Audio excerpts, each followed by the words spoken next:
upami urang tos ninggal kasayan ti batur pas ninggal kagorenganna heup jempe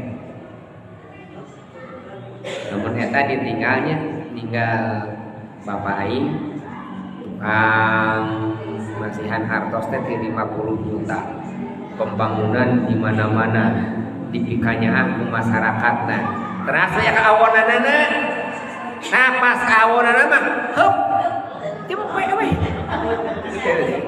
gitu bu dia mau meninggal batur kasaya kudu bener saya bener ieu teh bager bener ieu teh nyaha masyarakat aya sapali ka kaawonana heup nyampe da urang ge loba kagorengan mah ieu mah kagorengan batur leuwih badag tibatan kagorengan ternyata kagorengan urang teh leuwih badag tibatan kagorengan batur tinggal deh jadi orang kudu bisa ninggal kagorengan diri seorang di dunia jeung di akhirat teh eta teh nu ngahalangan teh kagorengan diri sorangan ngan urang teu bisa tapakur kana kagorengan diri.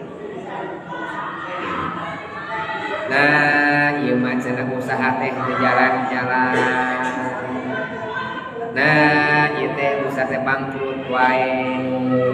Saja urang sok nyalahkeun ka batur boa. Henteu ieu henteu ieu diasalakeun teh henteu ieu kedaharan mah boa urang sok ngahina batur. Boa urang mun balanja teh tara mayar. Boa urang lamun nganjuk teh tara dibayar. Nah itu boa ka urang teh. Jadi usaha urang hese maju teh eta aya boana seueur boa. Jadi lamun ninggal ka baturan moal tamat-tamat tapakuran diri urang gejet sagala oge.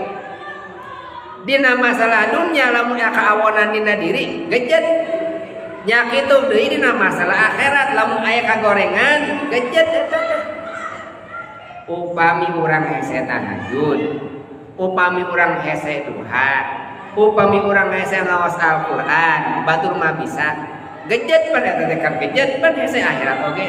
Naon nu ngahalanganana? Dosa. Jadi dosa nu ngahalangan ka urang dina masalah akhirat anu ngahalangan naon gejetna naon dosa, masalah dunia ge sami nu ngahalangan naon gejetna teh dosa. Mata